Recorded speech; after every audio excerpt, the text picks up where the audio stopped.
마가복음 1장 16절부터 보시면은 이제 예수님을 만나는 사람들 이야기가 나오죠. 예수님을 만나는 사람들, 그 예수님께 구원을 받은 사람들. 그게 이제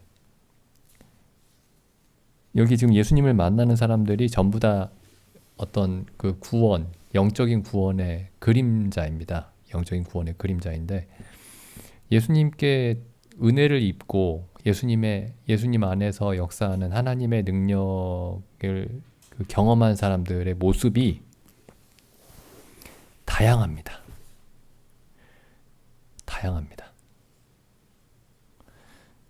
베드로, 안드레, 요한, 야고보가 이제 이 사람들은 물고기를 잡고 있다가 부르심을 받죠.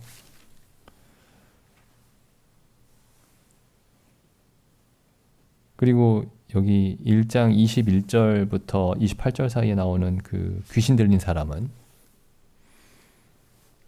이렇게 얘기하죠. 24절에 보니까 우리가 당신과 무슨 상관이 있습니까? 우리를 멸망시키려고 왔습니까? 이렇게 얘기하다가 예수님을 만난 사람도 있습니다. 비유적으로 얘기하면요. 그냥 물고기 잡고 있다가 예수님을 만난 사람이 있는가 하면 당신이 지금 예수를 믿으면 망할 거다. 난 예수와 상관이 없다. 적극적으로 예수님을 이렇게 거부하다가 만난 사람들도 있고요. 그 다음에 여기 29절에서 31절에 보면은 베드로의 장모가 열병으로 누워 있었죠. 그냥 열병으로 누워 있는데 갑자기 예수님이 오셔서 일으켜 세우신 그런 사람도 있고요.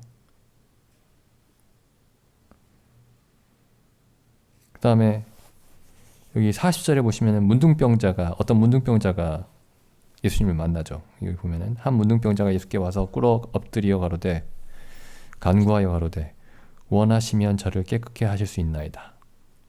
이렇게 놀랍게 정말 교과서적으로 아주 바람직하게 구원받는 사람도 있습니다. 근데 제가 생각할 때는 이게 가장 바람직한, 가장 이상적인 형태의 구원인 것 같아요. 이 사람이 어떻게 얘기하냐면은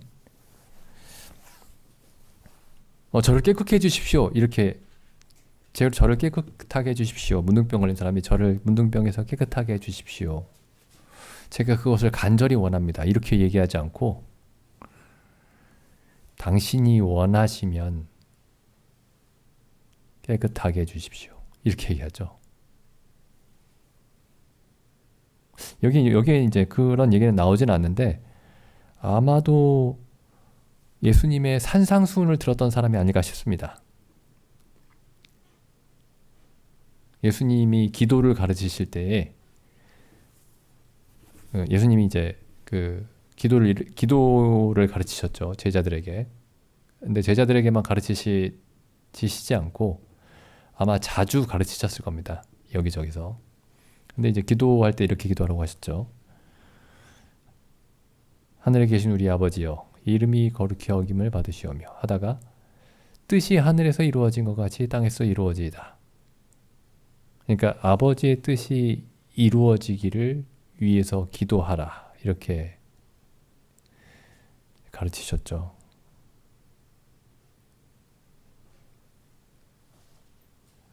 이 문둥병자가 그런 말씀을 들었는지 듣지 않았는지는 모르겠지만은 제 생각에 들었을 것 같은데 어쨌든 마치 정말 그 말씀을 들은 사람처럼 예수님께 간구하고 있습니다. 당신이 원하시면 제 문둥병을 고쳐주십시오. 당신이 원하신다면. 당신의 원하시는 일이 이루어지기를 바랍니다. 당신이 원하시지 않는다면은 저는 화가 날 겁니다. 이것도 아니고 당신이 원하시지 않는다면 저는 그것도 받아들이겠습니다.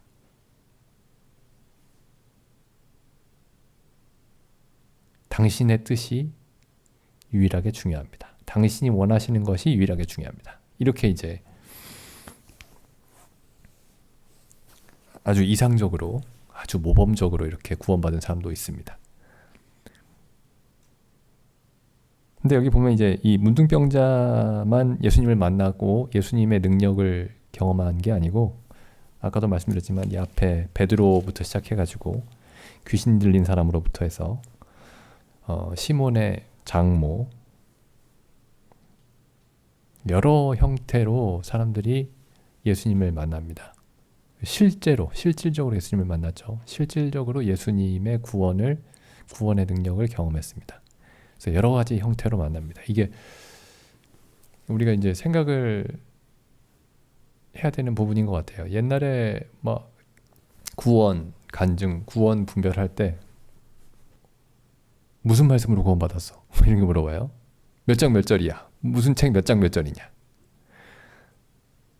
다 자기 같아야 된다고 생각하는 거죠.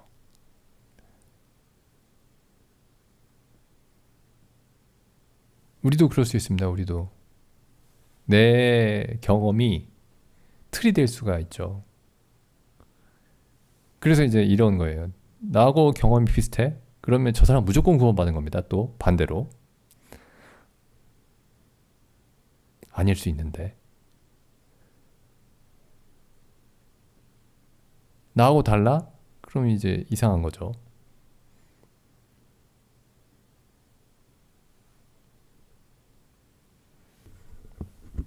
자, 예수님이 이렇게 수많은 사람들을 각각 다른 모습으로 만나 주셨구나. 사람마다 다 다르게 만나 주셨습니다. 사람마다.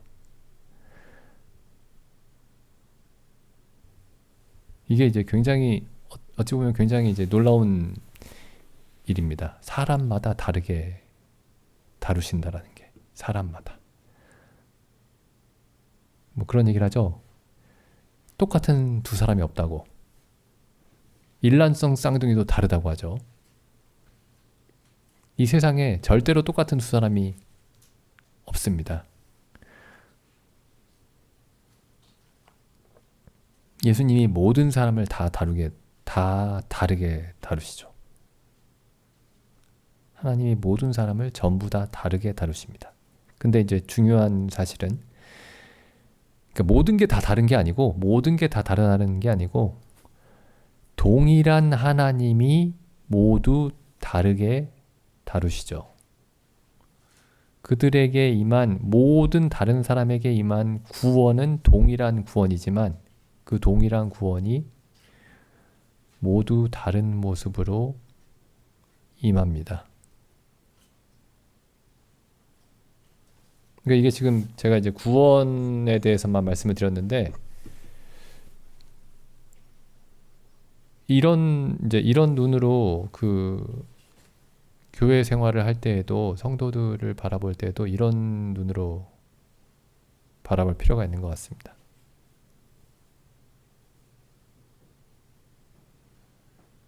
그러니까 모두가 다르니까 모두가 옳다, 이런 뜻은 아닙니다.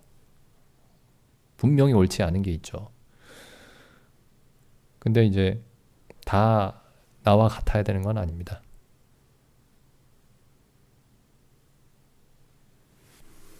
이게 성경이 이 부분이 굉장히 이제 놀라운 부분입니다. 세상에는 이제 두 가지 어떤 극단적인 생각이 있습니다. 하나는 모두가 똑같아야 된다는 생각이 있어요. 모두가 나와 같아야 된다. 모두 이렇게 해야 된다. 내가 정답이다. 그게 이제 모든 걸 획일적으로 만들죠. 근데 또 반대편에는 어떤 생각이냐면은 모두가 옳다. 누구한테 틀렸다고 얘기하지 마라. 근데 성경은 그렇게 돼 있지 않습니다. 성경은 이 두 가지가 동시에 있습니다. 한번 보시죠. 에베소서 4장 3절입니다. 평안에 매는 줄로 성령에 하나 되게 하신 것을 힘써 지키라. 몸이 하나이요 성령이 하나이니 이와 같이 너희가 부르심의 한 소망 안에서 부르심을 입었느니라. 주도 하나이요 믿음도 하나이요 세례도 하나이요 하나님도 하나이시니 곧 만유의 아버지시라. 만유 위에 계시고 만유를 통일하시고 만유 가운데 계시도다. 이게 모든 성도가 공통적으로 가지고 있는 것들입니다. 똑같이 가지고 있는 것. 똑같이. 완벽하게 똑같이 가지고 있는 것. 여기서는 이 부분에 있어서는 이 사람은 이런 성령을 가지고 있고 이 사람은 이런 소망을 가지고 있고 이렇게 가면 안 되는 거죠. 절대로. 한 소망, 한 성령, 한 부르심, 하나의 주, 하나의 믿음, 하나의 세례, 한 하나님. 근데 여기서 이제 끝나는 게 아니고 7절에 보면은 우리 각 사람에게 그리스도의 선물의 분량대로 은혜를 주셨나니 11절에 그가 혹은 사도로 혹은 선지자로 혹은 복음 전하는 자로 혹은 목사와 교사로 주셨으니 각 사람마다 다르게 주신 것들이 있습니다. 모든 사람에게 어떤 것들은 반드시 같은 것을 주셨고 또 각 사람에게 어떤 것들은 반드시 다르게 주셨습니다. 반드시 다르게. 고린도전서에도 가보시면은 12장 4절입니다. 은사는 여러 가지나 성령은 같고 여기 있죠. 다른 것과 같은 것. 은사는 여러 가지나 성령은 같고 직임은 여러 가지나 주는 같으며 또 역사는 여러 가지나 모든 것을 모든 사람 가운데서 역사하시는 하나님은 같으니 어떤 것들은 반드시 각자 다르고 어떤 것들은 반드시 같습니다. 근데 이제 사람들은 이렇게 반대로 하는 것 같아요. 같아야 하는 것들은 다 달라도 괜찮다고 생각하고 반드시 달라야 하는 것들은 다 같게 하려고 합니다. 이게 고린도 교회의 문제였죠. 고린도 교회의 문제에서 뿐만 아니라 모든 교회들의 문제였을 텐데 고린도 전서에서 특별히 그런 부분이 이제 자주 나옵니다. 예를 들면은 그리스도도 하나이고 복음도 하나이고 성령도 하나여야 되는데 여기 고린도 후서 뒤에 가보시면요. 고린도 후서 11장 4절에 보면은 만일 누가 가서 우리가 전파하지 아니한 다른 예수를 전파하거나 혹 너희의 받지 아니한 다른 영을 받게 하거나 혹 너희의 받지 아니한 다른 복음을 받게 할 때에는 너희가 잘 용납하는구나. 그러니까 여러 예수가 있었고 여러 성령이 있었고 여러 복음이 있었던 거예요. 같아야 되는데. 여기 다시 이제 고린도전서 12장에 돌아보시면은 그래서 아까 예수님이 여러 사람들을 각각 다른 모습으로 만나신 것과 같이 거듭난 이후에도 각 사람에게 각각 다른 역할을 주십니다. 각각 다른 역할을. 근데 이런 부분들이 사실 뭐 더러 저희가 얘기하긴 했어요. 근데 이게 이제 덜 중요하게 느껴지기가 쉬운 것 같습니다. 이게 내가 하나님 앞에 의롭다함을 얻고 뭐 내가 그리스도와 함께 죽고 함께 살고 뭐 이런 얘기들이 이제 우리가 자주 하죠. 근데 상대적으로 이런 얘기들은 덜 중요하다고 느낄 수가 있습니다. 근데 이게 덜 중요한 게 아니에요. 이게 엄청나게 중요합니다. 이게 교회의 그 조직에 관한 얘기입니다. 교회의 조직. 여기 보시면요. 12장 1절에 보면은 형제들아 신령한 것에 대하여는 내가 너희가 알지 못하기를 원치 아니하노니 이렇게 시작하죠. 형제들아 신령한 것에 대하여는 내가 너희의 알지 못하기를 원치 아니하노니 지금 12장부터가 신령한 것에 대해서 말씀하고 있는 겁니다. 신령한 것에 대해서. 신령한 것이라는 게 영어로는 spiritual 이렇게 됐는데 영적인 것이에요. 형제들아 영적인 사실 혹은 성령에 속한 일에 대해서는 내가 너희가 알지 못하기를 원치 아니하노니. 이 사실은 사도 바울이 요 12장 1절부터 정말 하고자 했던 얘기는 12장 1절부터입니다. 이 고린도전서가. 근데 그 앞에 정리해야 될 문제들이 여러 개가 있었던 거예요. 그래서 이 얘기를 12장까지 미루어 놓은 겁니다. 뒤로. 이 앞에 한번 가서 읽어보겠습니다. 고린도전서 2장 6절. 그러나 우리가 온전한 자들 중에서 지혜를 말하노니,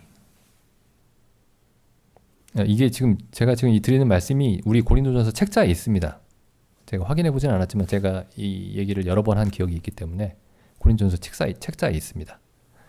또 혹시 또 처음 들었다고 하실 분이 계실 것 같아서. 그러나 우리가 온전한 자들 중에서는 지혜를 말하노니 이는 이 세상의 지혜가 아니요. 그래서 이 지금 온전한 자들 중에서 말하려고 하는 지혜가 뭐냐면요. 고린도전서 12장입니다. 고린도전서 12장. 왜 그런지 한번 같이 살펴보겠습니다. 왜 제가 그렇게 말씀을 드리는지. 2장 6절 다시 읽어보겠습니다. 그러나 우리가 온전한 자들 중에서는 지혜를 말하노니 이는 이 세상의 지혜가 아니요 또 이 세상에 없어질 관원의 지혜도 아니요 오직 비밀한 가운데 있는 하나님의 지혜를 말하는 것이니 곧 감추었던 것인데 하나님이 우리의 영광을 위하사 만세 전에 미리 정하신 것이라. 9절 기록된 바 하나님이 자기를 사랑하는 자들을 위하여 예비하신 모든 것은 눈으로 보지 못하고 귀로도 듣지 못하고 사람의 마음으로도 생각지 못하였다 함과 같으니라. 오직 하나님이 성령으로 이것을 우리에게 보이셨으니 성령은 모든 것 곧 하나님의 깊은 것이라도 통달하시느니라. 그 다음에 2장 13절 보시면 우리가 이것을 말하거니와 사람의 지혜에 가르친 말로 아니하고 오직 성령의 가르치신 것으로 하니 신령한 일은 신령한 것으로 분별하느니라. 이렇게 돼 있죠. 여기에 2장 13절 신령한 것은 신령한 것으로 분별하느니라. 신령한 일은 신령한 방식으로 분별한다. 혹은 신령한 일은 신령한 방식으로 말한다. 그럼 여기 신령한 일 혹은 신령한 것이라는 표현이 있죠. 여기 쭉 뒤에 가보면은 12장에 형제들아 신령한 것에 대해서는 내가 너희의 알지 못하기를 원치 아니하노니. 그럼 이 신령한 것이 뭐냐면은 다시 그러니까 2장 13절에서 신령한 것이라고 말씀하고 있죠. 신령한 것에 대해서. 그게 뭐냐면 2장 9절에 하나님이 자기를 사랑하는 자들을 위해서 예비하신 모든 것입니다. 그럼 고린도전서 12장에서 뭘 말씀하고 있냐면은 그리스도의 몸을 말씀하고 있습니다. 그리스도의 몸. 성령으로 말미암아 이 땅에 나타난 그리스도의 몸된 교회를 말씀하고 있습니다. 몸된 교회.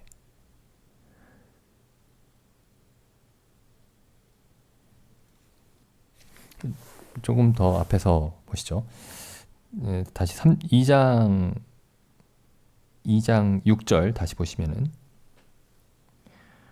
그러나 우리가 온전한 자들 중에서 지혜를 말하노니 여기 온전한 자들이 뭐라고 돼 있죠? 밑에 그 각주에 보시면은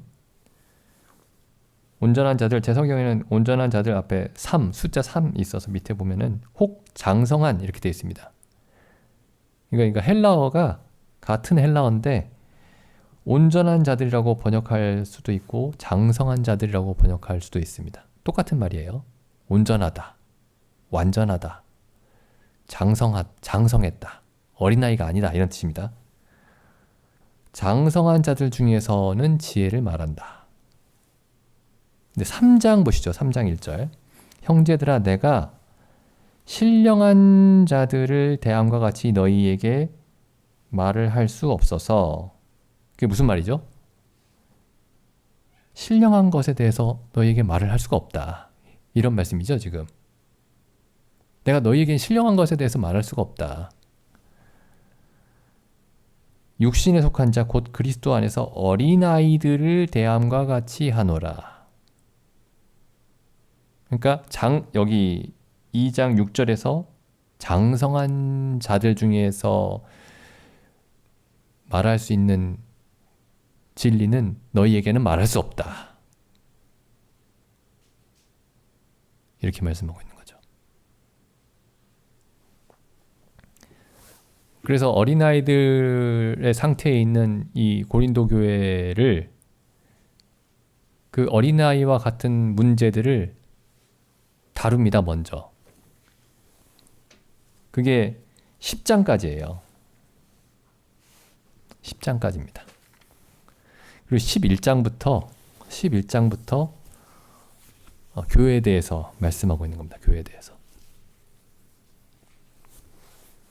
그러니까 이 앞에 보면은 뭐 여러 가지 막 범죄들이 있죠. 여러 가지 범죄가 있고 우상 숭배도 이 사람들이 음행도 있고 우상 숭배도 있고 그리고 떡과 잔을 먹는데도 자기들끼리 배부르고 취하고 막 이런 이제 문제가 있었죠.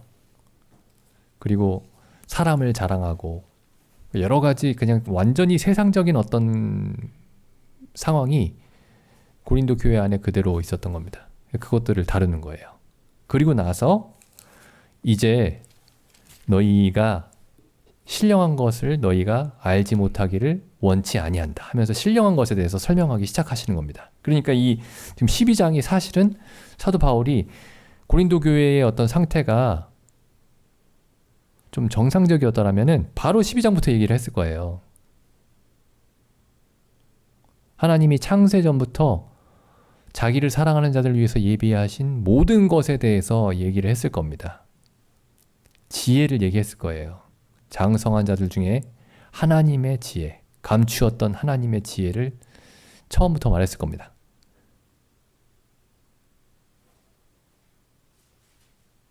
우리가 이제 그 고린도전서 12장도 굉장히 여러 번 읽었었죠. 읽기는.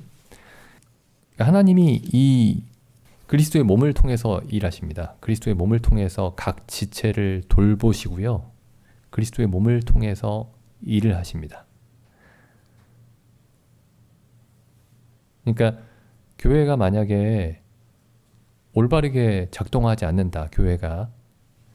그리고 각 개인들의 삶에 굉장히 어떤 연약함이 나타난다. 그러면 교회가 제대로 서지 않은 겁니다. 교회가. 그러니까 개인의 구원이 중요하고 교회는 약간 이제 부록 같은 게 아니고 부수적인 게 아니고 이게 목표였던 거예요. 다시 한번 좀 읽어보겠습니다. 12장, 고린도전서 12장. 형제들아, 신령한 것에 대하여는 혹은 성령에 속한 것에 대해서는 혹은 장성한 것에 대해서는 장성한 사람의 일에 관해서는 혹은 하나님의 지혜에 관해서는 내가 너희의 알지 못하기를 원치 아니하노니 너희도 알거니와 너희가 이방인으로 있을 때에 말 못하는 우상에게로 끄는 그대로 끌려갔느니라. 그러므로 내가 너희에게 알게 하노니 하나님의 영으로 말하는 자는 누구든지 예수를 저주할 자라 하지 않고. 여기 지금 고린도 교회에 하나님의 영이 나를 강제해서 나도 모르게 어떤 말을 했는데 예수님을 저주하는 말들을 하는 사람들이 있었던 거예요. 그러니까 무아지경 속에서 어떤 신에 사로잡혀가지고. 근데 그게 이제 자기들이 어떤 신령한 경험을 했다라는 어떤 증표로 생각을 한 겁니다. 어떤 영적인 세계에 접했는데 자기도 모르게 예수님을 저주하는 어떤 말들이 튀어나온 거예요. 근데 그게 어떤 신비한 체험이기 때문에 그것 자체가 어떤 하나님의 역사라고 생각을 한 겁니다. 그래서 사도 바울이 그걸 지적하는 거예요. 하나님의 영으로 말하는 자는 결코 그렇게 할 수 없다. 그 성령으로 아니하고는 누구든지 예수를 주시라 할 수 없느니라. 이건 무슨 얘기죠? 이 말씀과 같이 생각해야 되는 말씀이 마태복음에 나더러 주여 주여 하는 자마다 다 천국에 올 것이 아니요 하늘에 계신 내 아버지의 뜻대로 행하는 자라야 천국에 들어가리라. 이렇게 말씀하셨죠. 예수님이 마태복음에서. 근데 거기서는 주여 주여 하는 자마다 다 천국에 올 것이 아니다 이렇게 말씀하시고, 여기서는 성령으로 아니하고는 누구든지 예수를 주시라 할 수 없다 이렇게 돼 있습니다. 그럼 상반되게 들리죠. 그러니까 여기서는 성령으로 아니하고는 누구든지 예수를 진심으로 참으로 주인이시다 할 수 없다 이런 뜻이죠. 그냥 입술로만 주여 주여 하는 게 아니고. 그러니까 어떤 사람이 그 안에 성령이 계시다라는 그 증거는 뭐냐면요. 내가 죄 사함을 받았다는 말씀을 깨달았다. 그게 그 안에 성령이 계시다라는 증거가 아닙니다. 물론 성령이 계시면은 그 사람은 내가 그리스도의 피로 말미암아 영원한 죄를 사함을 받았다라는 확신이 있어야 되겠지만은 나는 죄 사함에 확신이 있다라고 해서 그 사람 안에 성령이 계신 건 아닙니다. 성령이 그 사람 안에 계시다라는 가장 분명한 증거는 뭐냐면은 이 사람이 그리스도가 나의 주인이시고 나는 그의 종이다. 나는 그분의 일을 행한다. 그러니까 예수님이 꼭 아버지와의 관계에서 하신 말씀과 같은 말씀이죠. 예수님이 이렇게 말씀하시죠. 내가 온 것은 내 뜻을 행하려 함이 아니요 나를 보내신 이의 뜻을 행하려 함이로라. 요한복음에서 그렇게 말씀하셨죠. 그러니까 여기 지금 성령으로 말미암아 예수를 주시라 한다라는 그 말의 의미는 뭐냐면 똑같이 내가 거듭난 것은 내 뜻을 행하려 함이 아니고 나를 보내신 예수 그리스도의 뜻을 행하려 함입니다. 물론 우리 삶에서 여러 가지 실패가 있을지라도 그 마음의 중심에 그 삶의 어떤 전반적인 방향에 그게 없으면요. 내가 입술로 내가 구원을 받았다고 얘기하고 그리스도인의 외적인 어떤 여러 가지 외양이 있어도 그 안에 성령이 계시는 게 아닙니다. 여기 분명히 있죠. 성령으로 아니하거든 누구든지 예수를 주시라 할 수 없느니라. 성령은 우리로 하여금 예수님이 주인이다, 주님이시다 라는 사실을 깨닫게 합니다.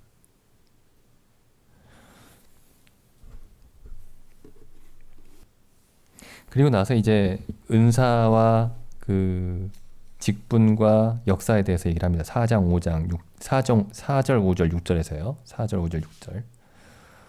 은사와 직분과 역사는 다릅니다. 사람마다. 여기 조금 더 읽어보겠습니다. 여기 7절. 각 사람에게 성령의 나타남을 주심은 유익하게 하려 하심이라. 그 사람을 유익하게 하는 게 아니고 다른 지체를, 몸을 유익하게 하려 하는 것입니다. 자기를 섬기게 성령의 은사를 주시는 게 아니고 다른 사람을 섬기도록 성령의 은사를 주시는 겁니다. 여기 조금 읽어보죠. 12장 7절. 각 사람에게 성령의 나타남을 주심은 유익하게 하려 하심이라.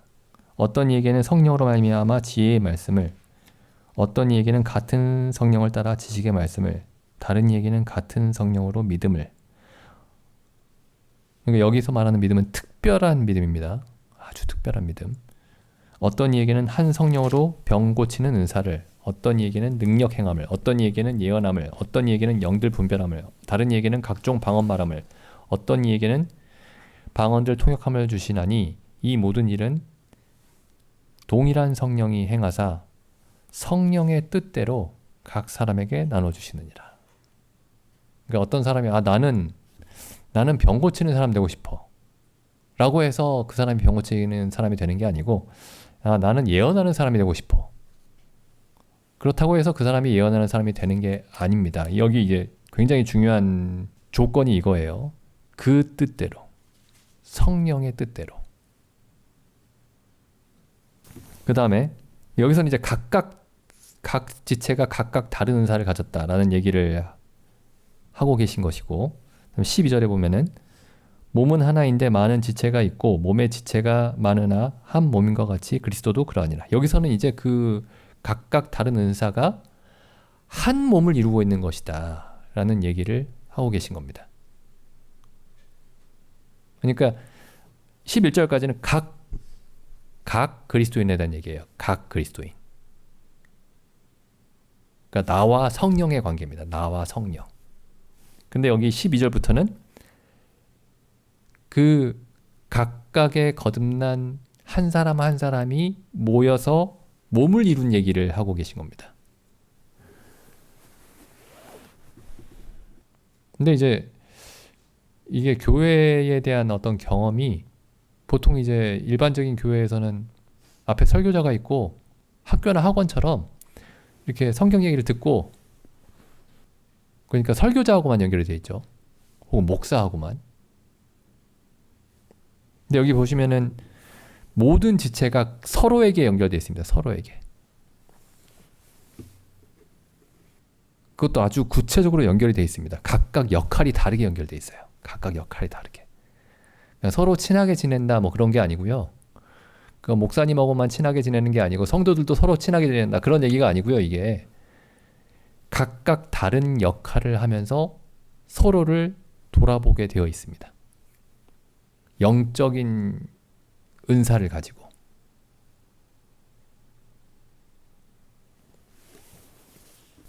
계속 읽어보겠습니다. 12절. 몸은 하나인데 많은 지체가 있고 몸의 지체가 많으나 한 몸인과 같이 그리스도도 그러하니라. 우리가 유대인이나 헬라인이나 종이나 자유자나 다 한 성령으로 말미암아 한 성령으로 세례를 받아 한 몸이 되었고 또 한 성령을 마시게 하셨느니라. 그래서 이 몸에는 몸은 한 지체뿐 아니요 여럿이니 이렇게 되어 있습니다. 몸은 한 지체뿐 아니요 여럿이니. 여기 14절 한번 좀 생각해 보시죠. 왜 이런 말씀 하셨는지. 몸은 한 지체뿐 아니요 여럿이니.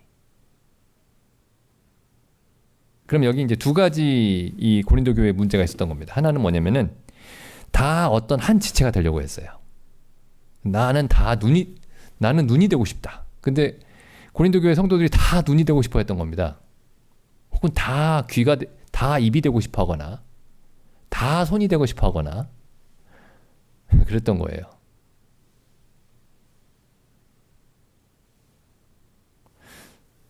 또 다른 그 반대편에는 어떤 게 있었냐면은 어떤 지체는 중요하고 다른 역할을 하는 다른 기능을 하는 지체는 중요하지 않게 여겼습니다. 그래서 여기 그 두 가지를 전부 다 꾸짖고 계신 거예요. 그 두 가지 현상을 보시죠. 15절. 만일 발이 이르되 나는 손이 아니니 몸에 붙지 아니하였다 할지라도 이로 인하여 몸에 붙지 아니한 것이 아니요. 그러니까 이 사람은 이런 거죠. 나는 별로 중요한 역할이 아닌 것 같은데. 나는 뭐 교회에서 별로 할 일이 없는 것 같다. 16절도 마찬가지죠. 나는 또 귀가 이르되 나는 눈이 아니니 몸에 붙지 아니하였다. 나는 귀니까 나는 별로 할 일이 없는데. 그래서 17절에 사도 바울이 이렇게 얘기하죠. 온몸이 눈이면 듣는 곳은 어디며 온몸이 듣는 곳이면 냄새 맡는 곳은 어디뇨. 그러나 이제 하나님이 원하시는 대로 지체를 각각 몸에 두셨으니 만일 다 똑같은 지체뿐이면 몸은 어디뇨. 이제 지체는 많으나 몸은 하나라. 그 다음 반대 상황이 벌어집니다. 21절. 눈이 손더러 내가 너를 쓸데없다 하거나, 그러니까 눈이 자기가 생각할 때는 눈이 더 중요한 거예요. 그러니까 손은 쓸데없어. 혹은 머리가 발더러 내가 너를 쓸데없다 하거나 하지 못하리라. 그 다음에 29절에 보면 또 비슷한 말씀이 나옵니다. 다 사도겠느냐? 다 사도하려고 했던 거예요. 다 사도인 척 한 겁니다. 다 선지자겠느냐? 다 선지자인 척 한 거예요. 다 교사겠느냐? 다 교사인 척 한 겁니다. 다 능력을 행하는 자겠느냐? 다 병 고치는 은사를 다 방언을 말하겠느냐? 다 통역을 하겠느냐?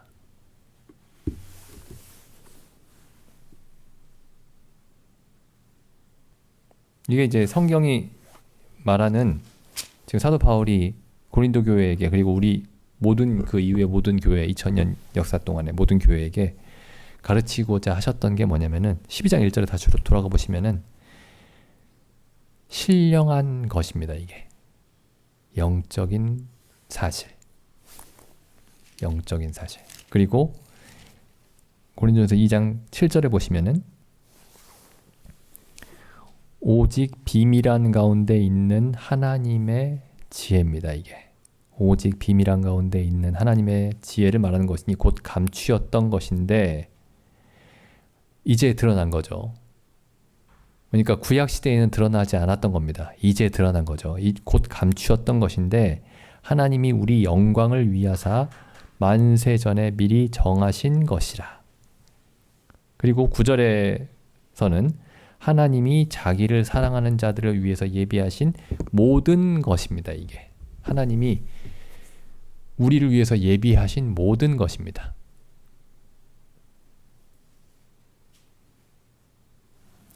시간이 좀 많이 지나가지고 이제 여기서 이제 끝내야 될 것 같은데 다음에 좀 더 이어서 말씀드리겠습니다. 근데 여기 이제 이 고린도전서 12장에 다시 가보시면은 이 그리스도의 몸에 대한 얘기가 결국에 어디에서부터 시작하냐면요. 12장 3절에 보시면 그러므로 내가 너희에게 알게 하노니 하나님의 영으로 말하는 자는 누구든지 예수를 저주할 자라 하지 않고 또 성령으로 아니하고는 누구든지 예수를 주시라 할 수 없느니라. 그래서 하나님의 영이 혹은 성령이 이 은사와 직임과 역사를 주관하십니다.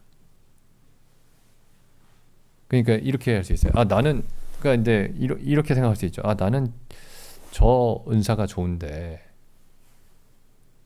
우리 이 잘못하면요. 지금 우리 교회 같은 경우에는 이렇게 앞에서 말하는 은사가 그냥 은사라고 생각할 수 있습니다. 그래서 뭐 그런 얘기들 하시죠. 은사 있는 형제님이 그 은사가 말씀 전하는 은사만 은사는 아닌데 은사 있는 형제님이 이런 표현들 하시죠. 그러니까 지금 여기 고린도전서 12장에 이 사도 바울이 경계하고 있는 상황이 우리 교회의 상황입니다. 사실은 한 30년 동안의 상황이에요. 20년 동안에.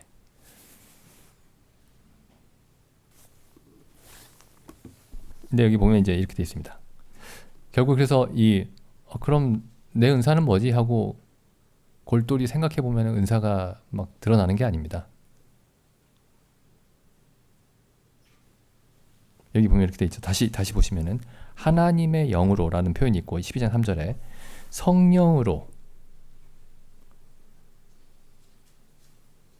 그러니까 뭐 성도들한테 어떤 성도 손을 잡고 제 은사가 뭐라고 생각하시나요? 제 은사는 뭘까요? 이렇게 물어보신다고 해서 알 수 있는 것도 아니고 물론 어느 정도는 알 수 있습니다. 여기저기서 이제 신호가 오죠. 내가 할 수 없는 일을 하는데 막 불편한 신호가 옵니다. 혹은 내가 잘 할 수 있는 일을 하면 성도들이 편안해하는 그런 신호가 옵니다. 그런 걸 사실 느낄 수 있어야 되는데 못 느낄 수도 있죠. 못 느끼면 이제 자기하고 맞지 않는 어떤 일들을 계속 할 수가 있는 겁니다. 한 말씀만 더 보겠습니다. 여기 아까 방금 읽은 말씀과 관련해 가지고 로마서 8장 14절입니다. 무릇 하나님의 영으로 인도함을 받는 그들은 곧 하나님의 아들이라. 하나님의 영으로 인도함을 받고 움직이면 성령의 은사가 드러나게 돼 있습니다. 성령께서 내 마음을 움직이실 때 어떻게 움직이죠? 성령께서 마음을 움직이시려면은 성령은 성경을 통해서 말씀하십니다. 그러니까 사실 성경을 읽고 묵상하고 하는 게 시간이 쌓이다 보면은 성경을 통해서 말씀하십니다. 그러니까 이건 단순히 어떤 지식이 아니에요. 내 마음속에 간직하고 있던 어떤 말씀들을 통해서 어느 날 성령께서 말씀하십니다. 그러면 성령의 은사, 그 사람이 갖고 있는 은사에 따라서 교회를 섬길 수가 있죠.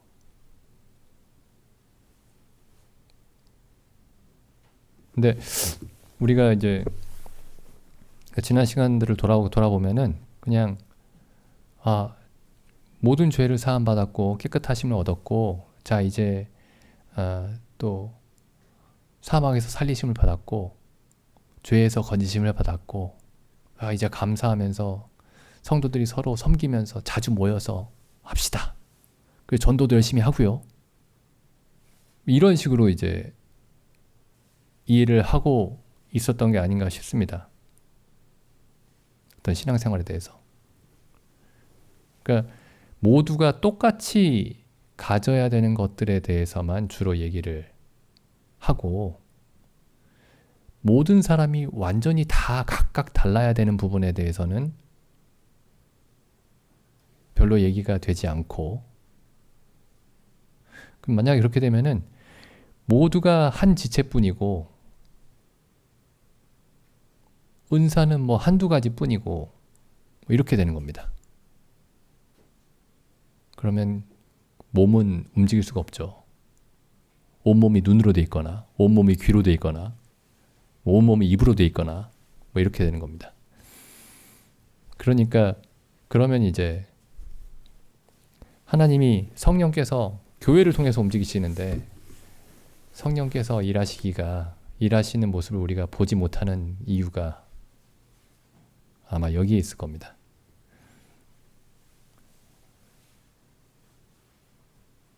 그래서 여기 사도 바울이 신령한 것에 대해서 말씀하고 있는 이 부분을 다시 한번 좀 살펴보시면 좋겠고, 주님이 모든 사람을 처음에 만나실 때에도 다르게 만나시고, 같은 주님이 우리가 이 땅에 있는 동안에도 각 사람에 맞게 시험도 주시고 각 사람에 맞게 은사도 주시고 그렇게 인도해 가신다는 것을 우리가 기억했으면 좋겠습니다. 기도드리고 마치겠습니다.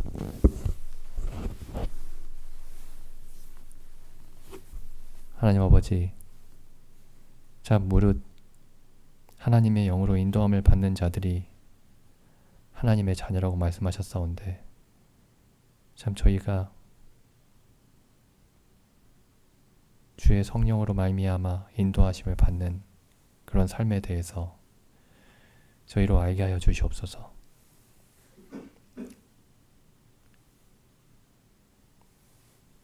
예수 그리스도께서 승천하실 때에 또 다른 보혜사를 저희에게 주시겠다고 말씀하셨사옵고, 또한 내가 떠나가는 것이 너희에게 유익이라고 말씀하실 만큼 저희에게 보내주신 보혜사 성령께서 그렇게 존귀하신 분이고,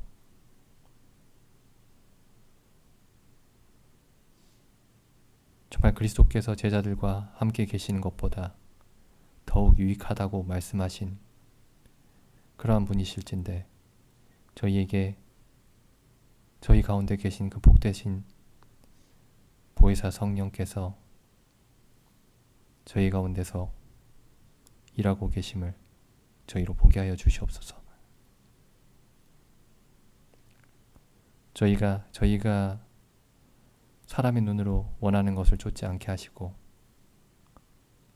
하나님의 영으로 인도하심을 받는 자가 하나님의 자녀라고 하셨으므로 저희가 오직 당신의 영으로 인도함을 받기를 원하옵나이다.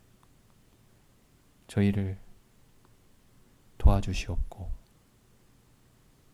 저희를 이끌어 주시옵소서. 우리 주 예수님의 이름으로 기도드립니다.